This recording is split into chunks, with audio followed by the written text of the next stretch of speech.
자, 오늘 밤에 주시는 하나님 말씀을 이제 받겠습니다. 오늘은 로마서 12장 9절에서 21절까지 마지막 말씀을 받도록 하겠습니다. 로마서 12장 9절부터 21절 말씀입니다.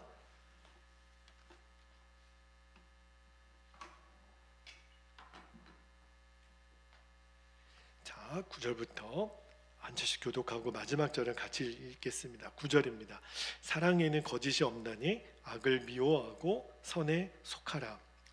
형제를 사랑하여 서로 우애하고 존경하기를 서로 먼저 하며 11절 부지런하여 게으르지 말고 열심을 품고 주를 섬기라. 소망 중에 즐거워하며 환난 중에 참으며 기도에 항상 힘쓰며 13절 성도들의 쓸 것을 공급하며 손 대접하기를 힘쓰라. 너희를 박해하는 자를 축복하라. 축복하고 저주하지 말라. 15절 즐거워하는 자들과 함께 즐거워하고 우는 자들과 함께 울라. 서로 마음을 같이하며 높은 데 마음을 두지 말고 도리어 낮은 데 처하며 스스로 지혜 있는 채 하지 말라. 17절 아무에게도 악을 악으로 갚지 말고 모든 사람 앞에서 선한 일을 도모하라. 할 수 있거든 너희로서는 모든 사람과 더불어 화목하라. 내 사랑하는 자들아 너희가 친히 원수를 갚지 말고 하나님의 진노하심에 맡기라. 기록되었으되 원수 갚는 것이 내게 있으니 내가 갚으리라고 주께서 말씀하시느니라. 너의 원수가 줄이거든 먹이고 목마르거든 마시게 하라. 그리함으로 내가 숯불을 그 머리에 쌓아 놓으리라. 21절 시작. 악에게 지지 말고 선으로 악을 이기라. 아멘. 하나님 말씀입니다. 이제 오늘 이제 로마서 12장 말씀을 좀 마무리를 하려고 그러는데요. 오늘 설교 제목이 시작되는 9절 말씀 맨 앞부분에 사랑에는 거짓이 없나니 이렇게 시작이 돼요. 오늘 설교 제목이 되겠습니다. 사실은 제가 마음에 이 로마서 12장 9절부터 21절까지 말씀은 한 절씩 따로따로 떼어놔도 정말 설교할 주제가 될 정도로 굉장히 우리들의 삶에 실제적이고 현실적인 문제를 바울이 굉장히 구체적으로 터치하고 있어요. 그런데 저는 이 말씀을 하나하나 내용을 여러분에게 전하는 것은 이미 여러 본문을 통해서도 했고 이제 사도행전 13장으로 이제 넘어갈 계획을 갖고 있어서 오늘 이 말씀을 한꺼번에 좀 전하려고 합니다. 주제는 하나예요. 이 21절까지 말씀에 모든 밑바탕에 구원받은 사람, 구원받은 성도들이 모인 교회의 성도들이 살아가는 모든 기준은 그 밑바탕에 사랑이 있어야 된다는 거예요. 우리가 교회 다니는 사람으로만 세상 사람들에게 기억되지 말고 이번 27일 연합기도회 때도 저는 세상 사람들이 우리를 보고 저 예수 믿는 사람들 또 나와서 시끄럽게 하네 이렇게만 경험되어지지 않고 뭘까? 이들 안에 있는 이 거룩한 분노 그리고 그 온유함 그 마음 안에 있는 그 진실한 사랑을 보게 되고 싶은 거예요. 우리가 정말 그렇게 보여주고 싶은 거예요. 그래서 진짜 교회만 다니는 사람이 아니라 예수님을 진짜 믿는 사람, 십자가를 진짜 통과한 사람의 모습을 보여주고 싶은데 그 밑바탕에 우리가 사랑이 있어야 된다는 거예요. 그러니까 우리가 이제 교회 다니는 사람으로 만족해서는 안 됩니다. 진짜 예수님을 믿었는지 저분이 십자가를 통과하신 분이구나 하는 거는 뭘 보면 알 수 있냐면 사랑이라는 거예요. 그분 안에 있는 사랑. 이거는 꾸밀 수도 없고 이 기준을 완화시킬 수도 없어요. 그러니까 만약에 우리가 사랑이 되면 우리는 십자가를 통과한 사람이고 사랑이 안 되면 여전히 예수님의 십자가가 나의 안에 분명하지가 않는 거예요. 사랑이 기준입니다. 예수님이 제자들에게 이렇게 말씀을 하셨는데 요한복음 13장 34절 35절 너무 유명한 말씀이죠. 제가 읽어드릴게요. 새 계명을 너희에게 주노니 서로 사랑하라. 내가 너희를 사랑한 것 같이 너희도 서로 사랑하라. 너희가 서로 사랑하면 이로써 모든 사람이 너희가 내 제자인 줄 알리라. 예수님은요 제자들에게 너희가 교회를 다니면 내 제자인 줄 세상 사람들이 알리라, 이렇게 말씀하지 않았어요. 우리가 예수님의 제자가 되는 분명한 기준은 예수님이 정해 주셨어요. 우리가 서로 사랑하면, 그러니까 사랑하지 못하면 우리는 예수님의 제자가 아니라는 것을 증명하는 것과 똑같아요. 그러니까 사랑이 분명한 성도, 저는 우리 베델교회가 사랑으로 소문난 교회가 되기를 그렇게 기도하고 있는데, 이게 바로 로마서 12장에서 사도 바울이 얘기하고 싶은 구원받은 성도들의 삶과 그런 성도들이 모인 교회의 모습에 대해서 전하고 있는 거예요. 자, 그런데 사랑이 결론된 성도들이 이제 모인 곳이 교회잖아요. 우리에게 사랑이 결론되었다면 사랑을 먼저 실천해야 되는 대상이 있어야 되잖아요. 첫 번째 대상이 우리와 가장 가까이 있는, 같이 교회를 섬기고 있는 공동체, 형제 자매들에게 사랑이 되어야 된다는, 이 증거가 분명히 우리 안에 나타나야 우리가 예수님을 진짜 믿는, 교회만 다니는 게 아니라 정말 예수님 안에서 거듭난 사람이라는 것을 보여준다고 지금 얘기를 하시는데, 여러분, 제가 지난주에 은혜로운 교회 생활을 위해서 하나님이 우리에게 은사를 주신다고 말씀을 드렸죠. 지난주에 7가지 은사를 제가 말씀을 드렸는데, 그 중에서 제가 이 부분을 많이 강조해 드렸어요. 섬김의 은사. 여러분, 우리가 이렇게 같은 교회에서 만났어요. 우리가 서로를 섬기는 게 어떻게 하면 서로를 섬길까? 그죠? 우리가 식사를 대접하거나 뭐 선물을 사서 드리거나 뭐 이런 것도 서로 잘 섬기는 것이 되겠죠. 근데 섬김의 시작은, 제 생각입니다, 저는요, 섬김의 시작은 관심이라는 생각이 들어요. 우리가 서로에게 관심이 있어야 그래야 무엇을 섬길지가 보여지고 느껴지게 되는 거잖아요. 그러니까 관심이라는 게 뭐죠? 내 마음을 연결시킨다, 마음을 여는 거예요.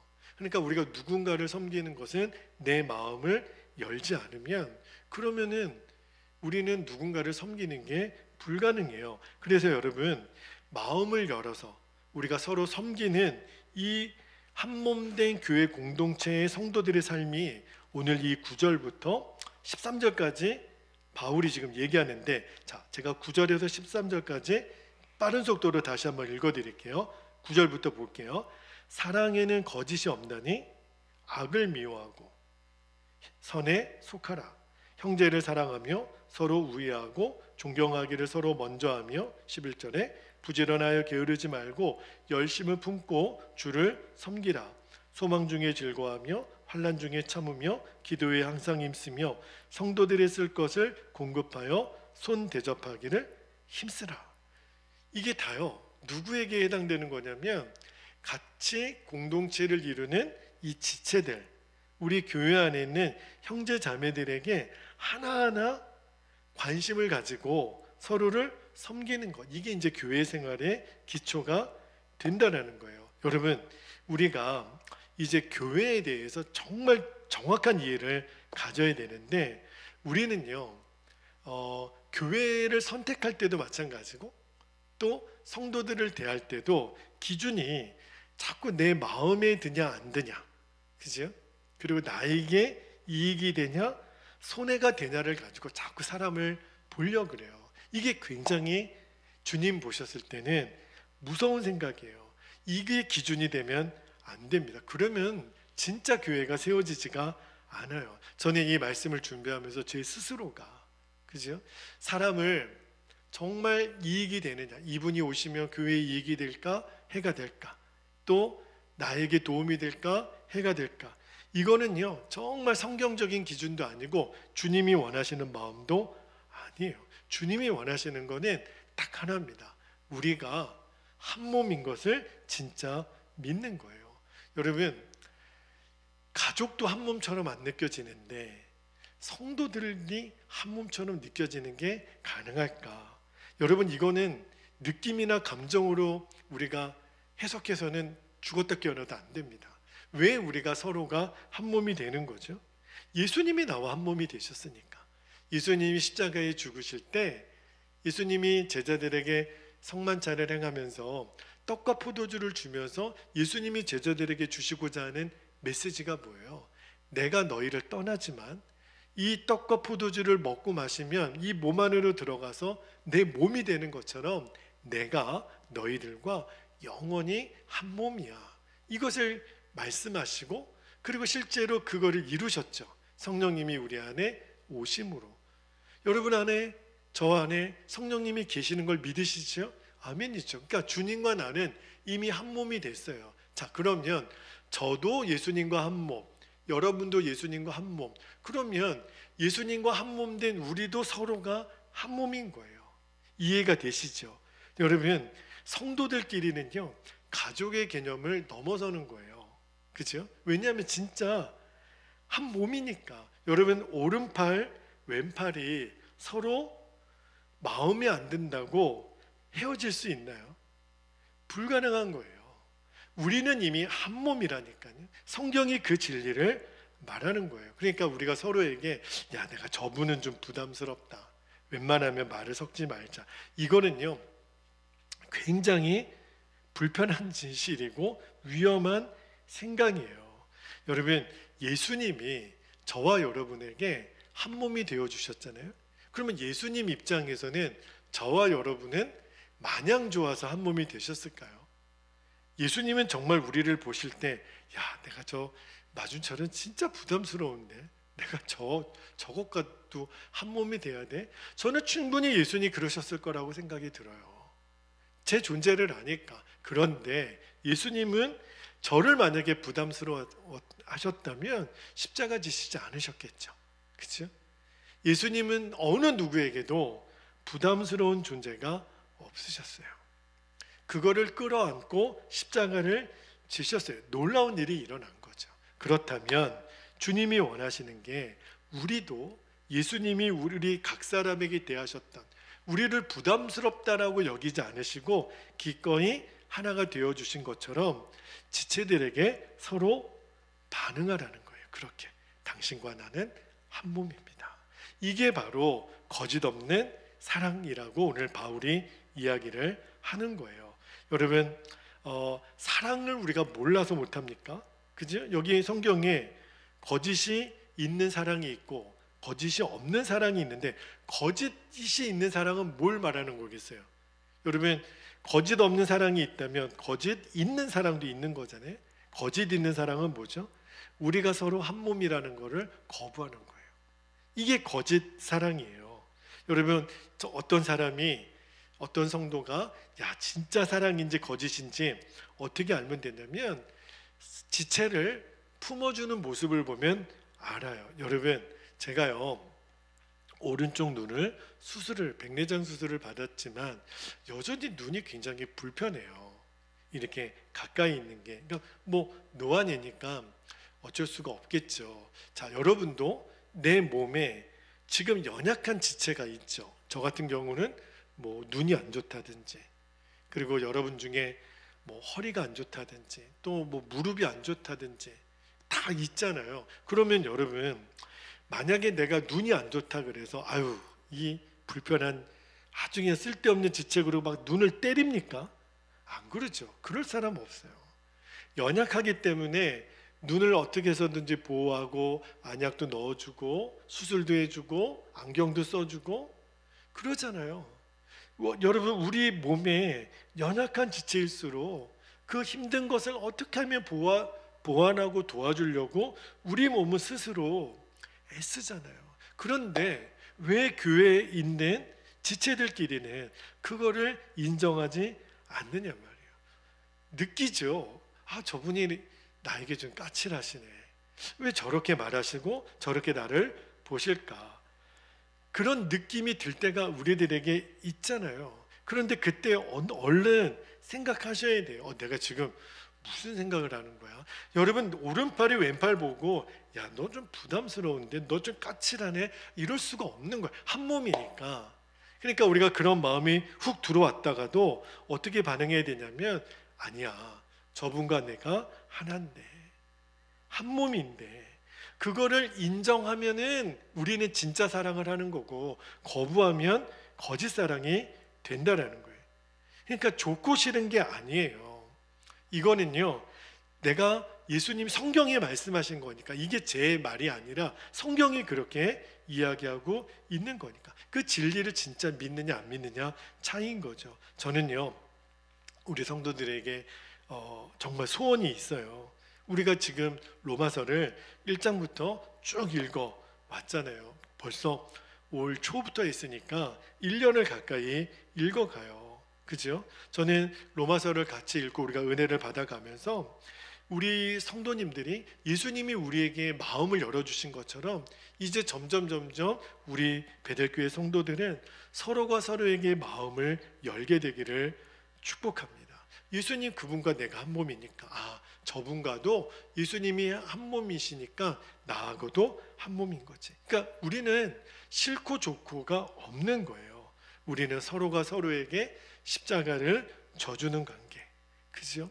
가족을 넘어서는 거라니까요. 아예 우리는 한 몸이니까. 여러분, 사람이 아전인수라 그러고 팔은 안으로 굽는다고, 우리의 본성은요, 자꾸 내게 도움이 되는 사람에게 관심을 갖고, 그죠? 누가 나 좀 도와주는 사람 없나, 이게 우리의 본성이에요. 그리고 내가 누군가를 도와줘야 되는 입장이 된다면 그게 좀 귀찮고 불편합니다.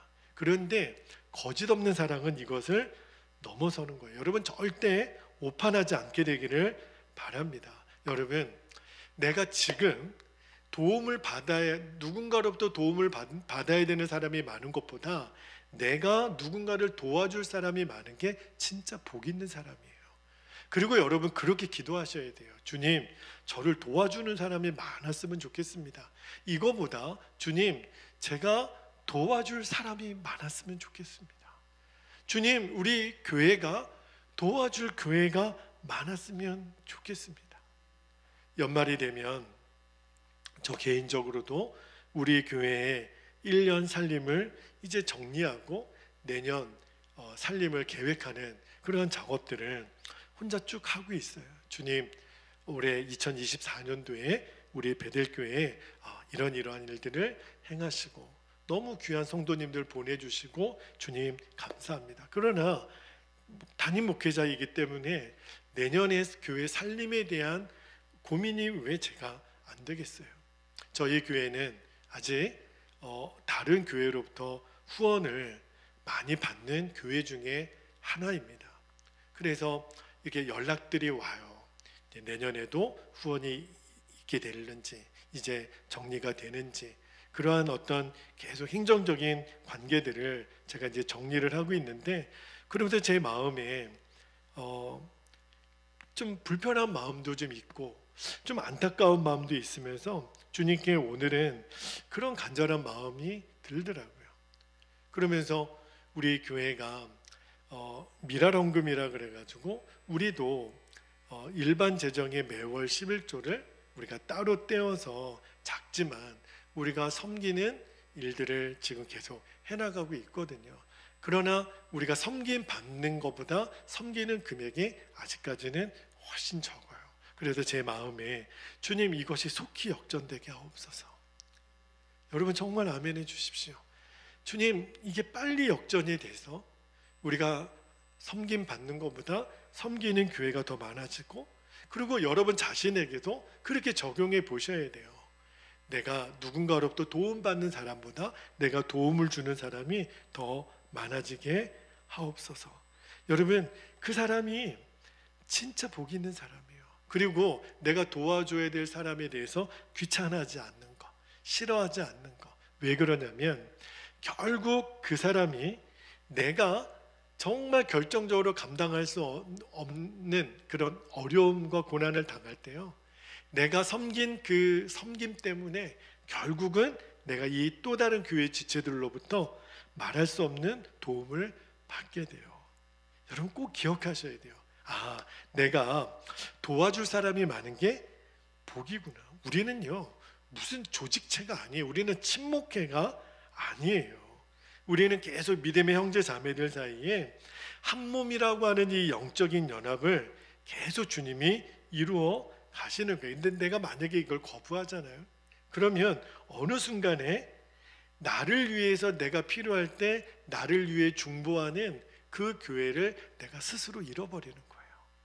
그러므로 우리가 서로의 짐을 함께 지라고 했던 것처럼 내가 우리 교회의 멤버십을 갖고 있다면 사실은 우리는 짐을 함께 지는 거예요. 그죠?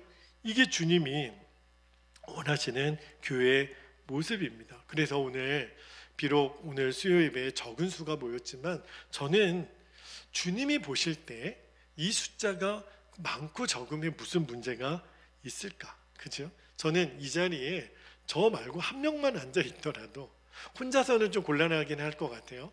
적어도 저 말고 한 명만이라도 앉아 있다면 저는 진짜 복받은 사람이라는 생각이 들어요. 그래서 여러분, 이제 마음의 결론을 맺기를 우리 교회처럼 지금 적었을 때, 숫자가 적었을 때부터 이 진리를 한번 실제로 적용해 보고 싶은 거예요. 그러니까 우리에게 서로에게 마음을 열고 진짜 관심을 가져주는 거죠. 그리고 늘 서로에게 기도 제목을 묻는 거예요. 그죠? 여러분, 우리가 주일날 이렇게 식사할 때도 기도 제목을 나누지만 여러분이 저는 수시로 서로에게 계속 기도 제목을 묻고 나누는, 그리고 실제로 그렇게 기도하는 관계들이 되시기를 축복합니다. 그래서 저한테도 좀 물어주세요. 목사님, 기도 제목 있으면 저한테 좀 보내주세요. 여러분 적극적으로 이렇게 한번 해보시기를 바랍니다. 우리는요, 기도의 끈이 많은 사람일수록 교회에 진짜 부유한 사람이 되는 거예요. 여러분, 여러분을 위해 매일 기도해 주는 사람은 몇 명이나 될까요? 반대로 내가 누군가를 위해 기도하는 사람은 몇 명이나 될까요? 솔직히 누군가를 위해서 매일 기도하는 일이 쉽지가 않죠. 그죠? 어떤 때는 했다가도 안 했다가도 막 그렇게 되잖아요. 그런데 하나님이 왜 우리에게 이렇게 교회 지체를 주신 줄 아십니까? 우리는 서로 영적으로 중보자가 되도록 엮어주시는 거예요. 그러므로 여러분, 우리 교회에 우리 성도님, 집사님, 권사님, 우리 태호까지 서로를 진짜 소중하게 생각하셔야 돼요. 그게 그대로 주님과의 관계에 영향이 갑니다.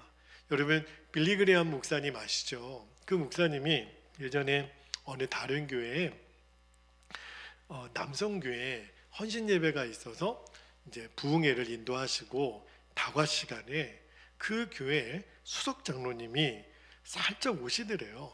그리고 이제 빌리그레암 목사님에게 얘기하시기를, 우리 이 교회에 남성교회 그룹 리더 중에 술, 담배를 지금도 끊지 못하는 사람이 리더 중에 있습니다. 그 이야기를 자기 담임 목사님한테 하지 왜 강사 목사님에게 얘기를 하시냔 말이에요. 그러니까 빌리그레암 목사님이 거북하시지만 그러십니까? 그래서 왜 그런 얘기를 하십니까? 그랬더니 그 장로님이 그런 사람이 교회 리더가 되는 거는 부적절하지 않습니까? 그 사람을 퇴출시켜야 되지 않겠습니까? 징계해야 되지 않습니까? 술, 담배를 여전히 하고 있으니. 그래서 빌리그레암 목사님이 참 난감하셨는데 이렇게 대답을 하셨어요. 징계해야죠. 아직도 교회 리더가 돼서 술, 담배를 못 끊고 있으면 징계해야죠. 자, 그런데 그분만 말고 징계받을 사람들이 또 있습니다. 주님은 술, 담배 하지 말라는 그러한 말씀도 우리에게 주셨지만 성령의 충만함을 받으라는 말씀도 주셨습니다. 여러분 중에 성령의 충만함을 지금 받지 못한 사람들은 이참에 다 함께 징계합시다. 이렇게 빌리그레암 목사님이 말씀을 하셨다는 거예요. 그 장로님이 그 이야기를 듣고 무슨 말인지, 우리가 진짜 성령 충만하지 못하니까 서로를 향해서 이렇게 말도 안 되는 비난하고, 물론 술, 담배 하는 게 잘했다는 것은 아니죠. 그러나 우리가 성령 충만하지 못한 것에 대해서 그 남성교회 안에 회개가 일어났다는 제가 예화를 들었어요. 여러분, 주님이 우리를 이렇게 한 지체로 묶어주신 거는요, 서로 판단하고 정죄하는 관계가 아니라 끊임없이 서로를 섬겨주는 관계로 우리를 묶어주셨음을 꼭 믿게 되기를 축복합니다. 여러분, 베델교회를 여러분이 선택하신 것 같죠? 그죠? 아마 여러분이 어떤 교회 그 연유로 오셨을 때 뭐 내가 여러 교회 중에 베델교회를 선택한 거지. 근데 그렇지 않아요. 여러분, 부모가 자식을 선택해서 낳을 수 있습니까? 낳아 보니까 그 애가 내 아들이고 딸이에요. 그냥 받는 거예요. 낳았는데 얼굴이 안 예뻐, 머리가 안 똑똑해, 너 내 아들 딸 아니야. 내가 너를 선택할 수 있으면 나는 그런 아들 딸 원치 않아. 이렇게 말할 수 있나요? 그럴 수는 없는 거예요. 여러분, 우리가 이렇게 교회도 또 서로 지체들끼리 우리가 내가 선택할 수 있다라고 생각하는 그 자체가 굉장히 무서운 생각입니다.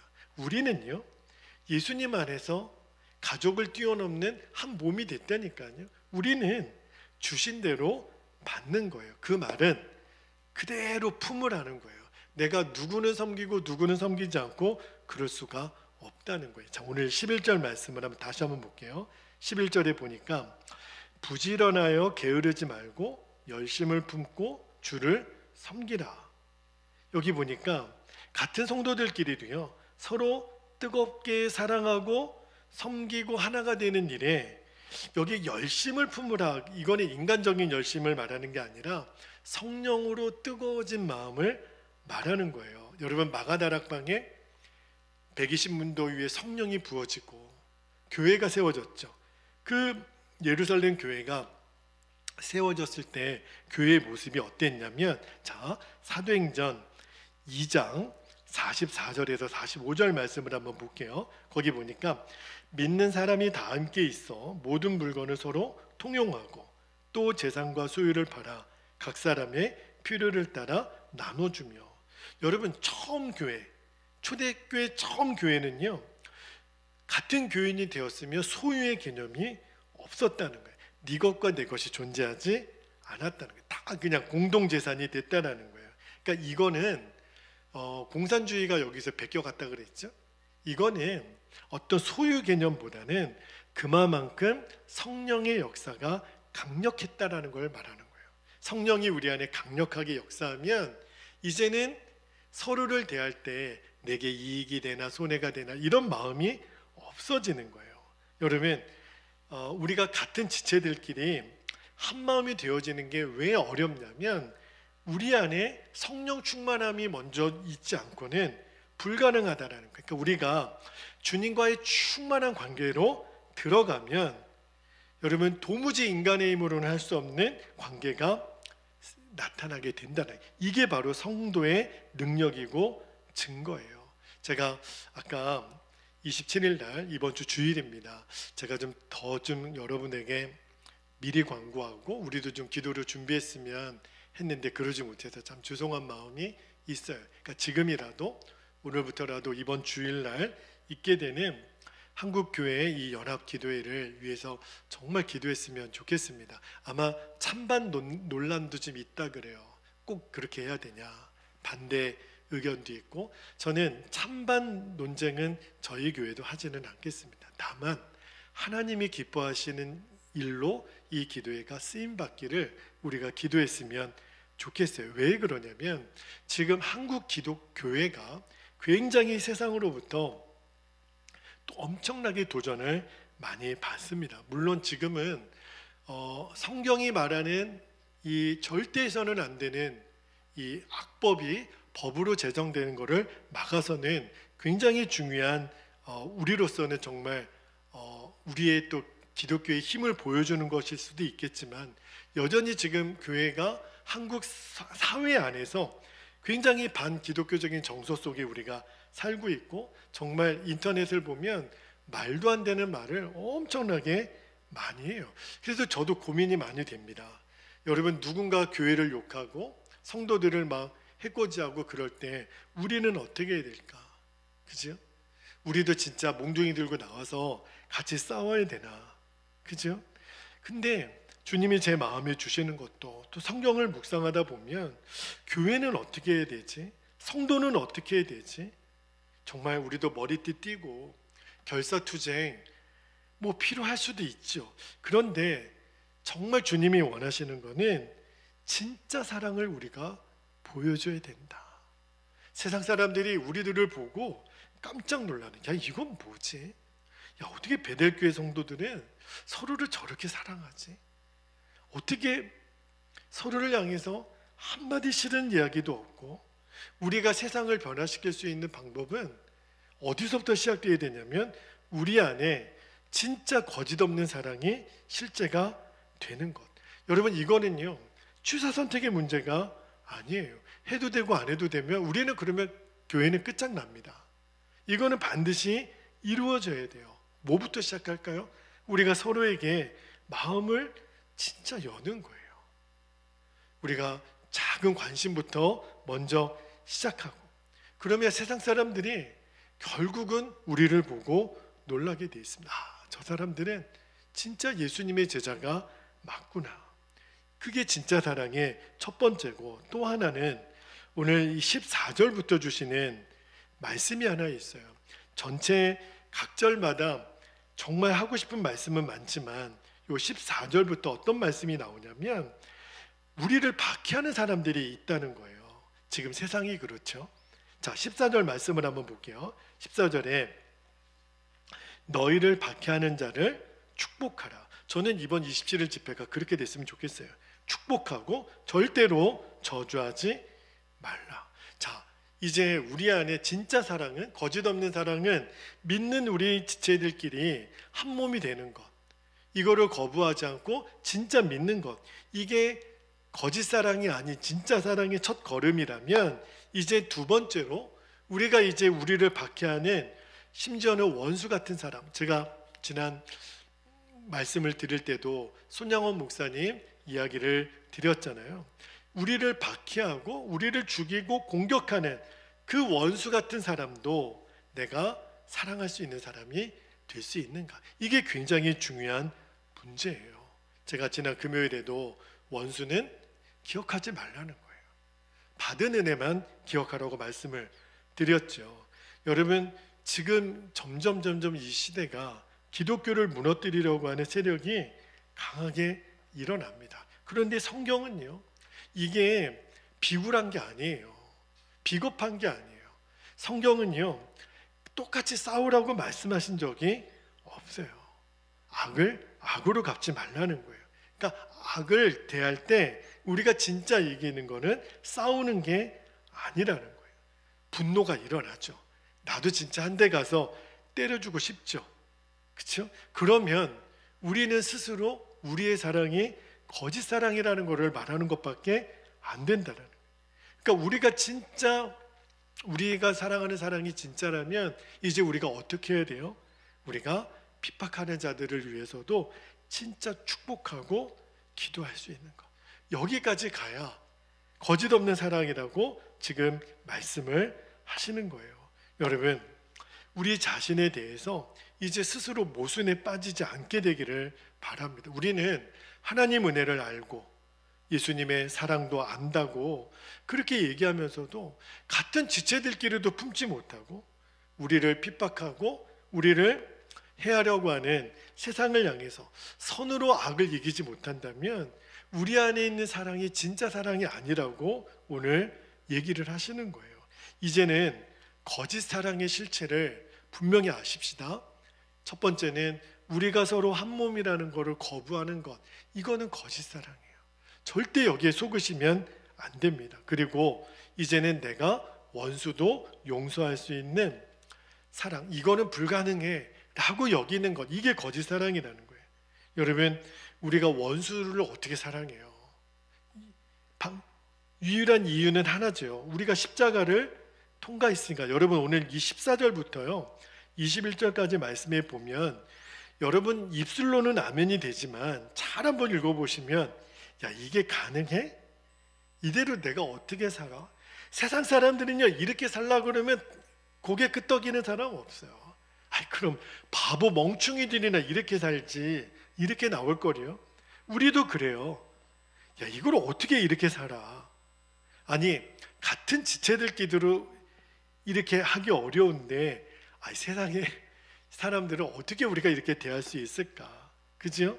세상 사람들, 특히 나보다 잘 나가는 사람들, 나보다 진짜 세상에서 큰 소리 뻥뻥 치는 사람들 비교가 돼. 여러분, 나보다 좀 뭔가 일이 잘 안 되고 그렇게 좀 슬퍼하는 사람들 옆에 가서 아유 힘내요 이렇게는 내가 할 수 있겠지만, 진짜 나보다 훨씬 잘 되고 나보다 앞서가고 이런 사람들 앞에서 우리가 축하하고 잘됐 이렇게 말해주기가 우리의 본성이 그걸 허락하지 않는다라는 거예요. 아니 목사님, 우리가 교회에서 같은 지체들끼리도 쉽지 않은데 나를 핍박하는 자들을 위해서 내가 같이 기뻐하고 같이 슬퍼할 수 있을까? 그죠? 여기 보니까 악을 악으로 갚지 말라 그랬고, 모든 사람에게 선을 행하라 그랬고, 할 수 있는 대로 화평하게 하라 그랬고, 원수 갚지 말고 하나님께 맡기고, 원수가 줄이면 먹을 것 주고 목마르면 마실 것 주고, 악에게 지지 말고 선으로 악을 이기라. 이게 도대체 말이 좋아서 그렇지 이게 진짜 어떻게 가능할까? 만약에 이 말씀을 율법으로 이해하면 이건 불가능이죠. 현실감이 전혀 없어요. 유일하게 예수님 안에 내가 죽고 예수님이 내 생명이신 것을 진짜 믿는 사람만 가능해요. 왜냐하면 예수님은 실제로 이렇게 사셨거든요. 이 로마서 12장에 나오는 구원받은 사람들의 이 성도의 삶의 모습은요, 예수님이 실제로 다 사신 거예요. 나는 안 돼요. 나는 이렇게 못하지만 내 안에 계신 예수님이 이렇게 하시는 거니까. 그러니까 우리도 할 수 있다는 거예요. 내 본성으로는 안 되지만. 여러분, 원수도 사랑하라. 이 말은요, 원수를 향하여 나도 죽었습니다. 내가 십자가에서 죽었을 때뿐만 아니라 원수를 향하여도 나는 죽었습니다. 이렇게 고백하는 게 원수를 사랑하라는 거예요. 이게 지금까지 우리가 로마서에서 들은 복음이에요. 예수님과 함께 우리는 죽고 예수님이 내 생명이 되신 것. 그러니까 우리는 늘 마음에 예수님이시라면, 주님이시라면 어떻게 하실까? 이거를 계속 묻고 또 묻는 거예요. 실은 이 로마서 12장은요, 이 부분만 딱 떼어서 설교하면 은혜가 별로 안 됩니다. 불가능해요. 이거를 어떻게 해요? 그죠? 아니, 우리 가족도 지금 사랑이 안 되는데 원수를 사랑하라고 나에게 무리한 요구하지 마. 다 그렇게 나올 거예요. 그런데 우리는 이미 로마서 1장부터 8장까지 복음을 들었잖아요. 그죠? 예수님과 함께 나는 죽었고 예수님이 내 생명이 되셨다. 그러면 이제는 우리는 거짓 없는 사랑을 할 수 있는 거예요. 예수님이 그렇게 하셨으니까. 우리가 우리들 마음에 난 그렇게 못합니다. 그죠? 이렇게 나오면 그 사랑이 거짓 사랑이라는 거예요. 그죠? 주님은 말씀하셨지만 나는 그렇게 안 됩니다. 그러면 거짓이 그 사랑 안에 들어가 있는, 진짜 십자가의 능력을 모르는 거죠. 아직도 그 사람은 십자가를 통과했다고 말할 수가 없는 거예요. 왜냐하면 우리 힘으로 사랑하는 게 아니니까.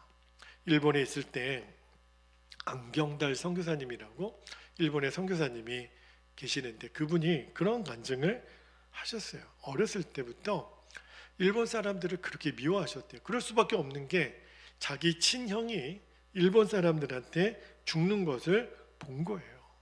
여러분, 진짜 그러면 용서가 되겠습니까? 내 형을 죽인 일본 사람. 그런데 이분이 나중에 학자가 되시고 그리고 이제 교장 선생님이 되시는데, 어머니가 권사님이신데 어머니가 이제 돌아가실 때 유언을 남기기를, 그 많고 많은 유언 중에 그 안경달 선교사님에게 무슨 유언을 남기냐면, 아들아, 일본 사람 미워하지 말아라. 일본 사람 용서해 주라. 그런 유언을 남기셨대요. 그래서 어머니 그런 얘기 하지도 마시라고. 무슨 돌아가시면서 그런 얘기 하시냐고. 왜냐하면 내 형을 죽인 사람들이 일본 사람이니까. 그런데 이 안경달 선교사님이 나중에 예수님을 믿게 되고 인격적으로 예수님을 만나서 어떤 체험을 하냐면, 일본 사람들이 나에게 잘못하고 우리 집안에게 잘못한 것이 클까? 아니면 내가 하나님께 잘못한 것이 더 클까? 비교를 해봤더니 이거는 비교가 안 되는 거예요. 내가 하나님께 잘못한 죄가 훨씬 크고 많은 거예요. 그리고 이 선교사님이 고꾸라집니다. 내 죄 때문에 예수님 독생자까지 죽이시면서까지 나를 용서하셨는데, 그 사랑에 뒤집어지고 나서 이분이 이제 교장 선생님 그 직을 내려놓고 일본 선교사로 지원해서 오신 거예요. 그리고 일본 사람들한테 그 이야기를 하세요. 나는 당신들의 조상이 내 형을 죽여서, 나는 당신들을 미워했지만 십자가에서 나를 사랑하신 주님은 당신들을 사랑하라고 하셔서 제가 여기까지 와서 그 사랑을 전합니다. 수많은 일본 사람들이 정말 그 메시지를 듣고 예수님을 믿게 되시는 간증을 하셨어요. 근데 여러분, 이분만 그런 은혜 받은 게 아니잖아요.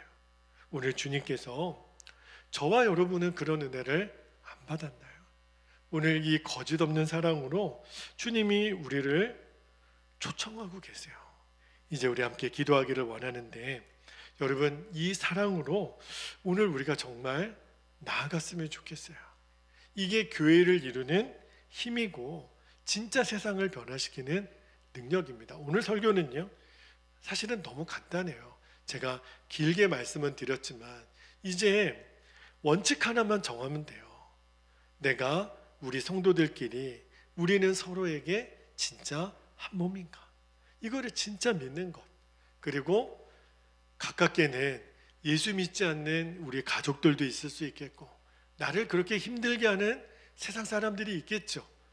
정말 원수같이 나를 대하는 사람들도 있겠지만 내가 그들을 끝까지 사랑하는 것, 이것이 가능하면 거짓 없는 사랑이라고 오늘 말씀하시는 거예요. 두 가지 기도 제목을 나누고 우리가 기도하기를 원합니다. 첫 번째는요, 지체들끼리 한 몸으로 연결되어 있음을 이제 진짜로 믿는 거예요. 그리고 우리가 서로를 섬김으로 거짓 없는 사랑의 증인들이 되게 해주시도록 우리가 기도했으면 좋겠고, 두 번째는요, 세상에 이제 우리가 거짓 없는 사랑을 보여주는 거는 하나밖에 없어요. 우리가 사랑으로 예수님의 제자가 되는 것, 그리고 원수도 용서할 수 있는 사랑의 원자탄이 되는 거예요. 손양원 목사님처럼 그분이 쓴 책이 사랑의 원자탄이거든요. 주님, 우리의 본성으로는 안 되겠지만 하나님, 주님이 십자가에서 이미 이루신 나의 본성을 뒤집어 엎으시는 예수님의 사랑으로 우리가 정말 사랑의 원자탄이 되게 하소서. 원수까지도 용서할 수 있는 그 주님의 마음이 우리에게 부어주시도록, 그리고 이번 27일 날 한국교회 그 기도의 날이 하나님, 세상 사람들이 깜짝 놀라는, 세상을 사랑으로 뒤집어 엎는 그러한 놀라운 집회가 되게 해달라고 우리가 이 시간 주님의 이름을 간절히 부르고 통성으로 기도하겠습니다. 주여